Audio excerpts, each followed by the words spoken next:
Semuanya, perkenalkan nama saya Muhammad Lutfi Darmawan dari Universitas Esa Unggul, Prodi Akuntansi Sektor Bisnis. Di sini saya ingin mempresentasikan ulangan akhir semester saya, yaitu matkul Bahasa Indonesia yang berjudul menggunakan kalimat efektif dalam berkomunikasi. Oke, langsung saja ke materinya. Oke. Sini ada kata pengantar yaitu berisi rasa syukur saya yaitu telah menyelesaikan makalah serta tugas-tugas saya, tugas-tugas PPT atau PowerPoint. Oke, next slide. Kemudian ada bab 1 pendahuluan. Pendahuluan yaitu berisi latar belakang atau pengertian bahasa dan kalimat. Oke, langsung saja. Bahasa adalah sistem lama bunyi ujaran yang digunakan untuk berkomunikasi oleh masyarakat memakainya. Dengan kata lain, bahasa merupakan komunikasi bagi manusia, baik komunikasi lisan maupun komunikasi tulis. Bahasa di dalam wacana linguistik diberi pengertian sebagai sistem simbol bunyi bermakna dan berartikulasi dihasilkan oleh alat tetap bersifat arbitrer dan konvensional yang dipakai sebagai alat komunikasi oleh sekelompok manusia untuk melahirkan perasaan dan pikirkan. Itu pernyataan Bromley. Menurut pernyataan Widono, bahasa adalah kombinasi kata yang diatur secara sistematis dirangkai menjadi sebuah kalimat sehingga memiliki makna yang mudah dipahami dalam berkomunikasi. Kemudian kalimat adalah satuan bahasa terkecil yang merupakan kesatuan pikiran. Dalam bahasa lisan, kalimat diawali dan diakhiri dengan kesenyapan. Menurut Imam Syafi'i mengatakan bahwa dalam sebuah komunikasi, kalimat memiliki peranan yang sangat penting, lebih-lebih dalam komunikasi tertulis. Kejelasan makna kalimat menjadi kunci keberhasilan komunikasi antara penulis dan si pembaca. Oleh karena itu, dalam setiap komunikasi, khususnya komunikasi tertulis, dibutuhkan kalimat-kalimat yang baik. Kalimat yang baik harus memenuhi persyaratan gramatikal. Artinya kalimat tersebut disusun berdasarkan kaidah-kaidah yang berlaku. Yaitu yang pertama ada unsur-unsur yang penting harus ada dalam suatu kalimat. Oke, nanti ada penjelasannya unsur pentingnya, yaitu ada 5. Kemudian yang kedua adalah sesuai dengan aturan EYD. Yang ketiga adalah cara-cara memilih kata dalam kalimat. Oke, ini adalah next slide adalah unsur penting. Belum. Kemudian adalah bab 2, pembahasan dulu, yaitu pembahasan tentang kalimat efektif ini. Kalimat efektif ini yaitu kalimat yang jelas, baik, dan mudah dipahami oleh orang lain secara tepat. Dalam artian, kalimat efektif ini adalah sesuai dengan pikiran dan keinginan penulisnya. Dengan kata lain, kalimat efektif mengungkapkan gagasan yang sesuai dengan yang diharapkan oleh si penulis dan si pembicara.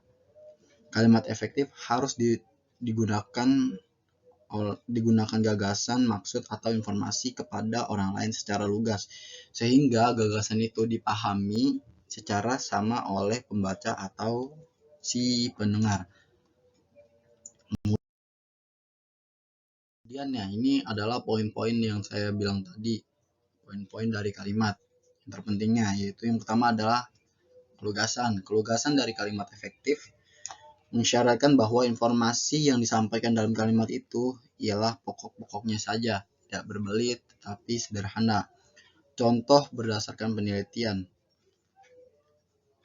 Oke, contohnya di sini adalah berdasarkan penelitian PT Tirta Kencana, Industri didirikan pada tanggal 23 Mei 1967 oleh Bapak Aksan dan berlokasi di Jalan Kartini nomor 17 Semarang.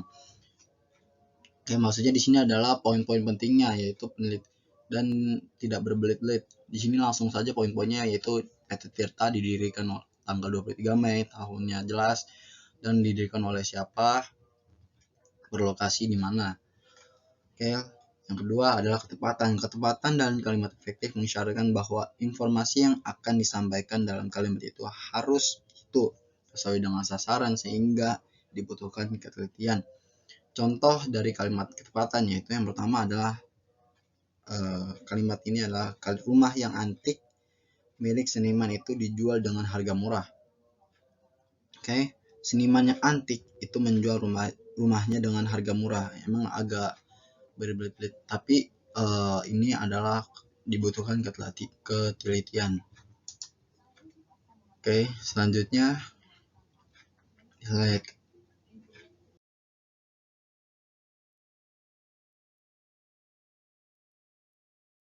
selanjutnya ada kejelasan. Kejelasan dalam kalimat efektif mensyaratkan bahwa kalimat itu harus jelas strukturnya dan lengkap unsur-unsurnya. Contoh dari kalimat efektif kejelasan yaitu di sini ada contohnya, pemerintah secara eksplisit berniat mengatur setiap orang di negara ini agar mendapatkan layanan kesehatan. Layanan kesehatan dasar secara cuma-cuma, jaminan hari tua, jaminan pensiun, dan santunan akibat kecelakaan. Kemudian di keempat adalah kehematan. Kehematan dalam kalimat efektif mensyaratkan bahwa informasi yang akan disampaikan dalam kalimat itu harus cermat.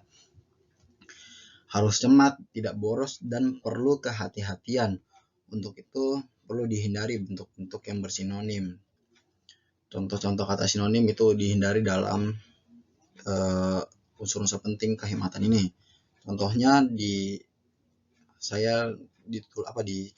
yaitu penghargaan dapat diberikan dalam bentuk tanda jasa, kenaikan pangkat istimewa, uang,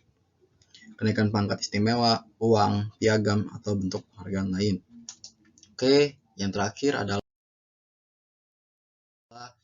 kesejajaran. Kesejajaran menurut Sasangka adalah dikatakan bahwa kalimat efektif mensyaratkan bentuk dan struktur yang digunakan dalam kalimat efektif harus presisi, sama, atau sederajat. Sederajat di sini adalah berkesinambungan, yang artinya harus sama. Di sini ada contohnya yaitu buku itu dibuat oleh Pusat Bahasa dan diterbitkan oleh Balai Pustaka. Pusat Bahasa yang membuat buku itu dan Balai Pustaka yang menerbitkannya. Kemudian ini langsung aja ke bati kesimpulan yang terakhir. Kesimpulan ini saya rangkum melalui penjelasan saya tadi. Oke, langsung saja saya bacakan. Kalimat memiliki peranan yang sangat penting, lebih-lebih dalam komunikasi tertulis. Kejelasan makna kalimat menjadi kunci keberhasilan komunikasi antara si penulis dan si pembaca. Dalam setiap komunikasi, khususnya komunikasi tertulis, dibutuhkan kalimat-kalimat yang baik atau efektif. Kalimat efektif dapat mewakili pikiran dan keinginan si penulisnya. Dengan kata lain, kalimat efektif adalah kalimat yang dapat mengungkapkan gagasan sesuai dengan yang diharapkan oleh si penulis atau si pembicara.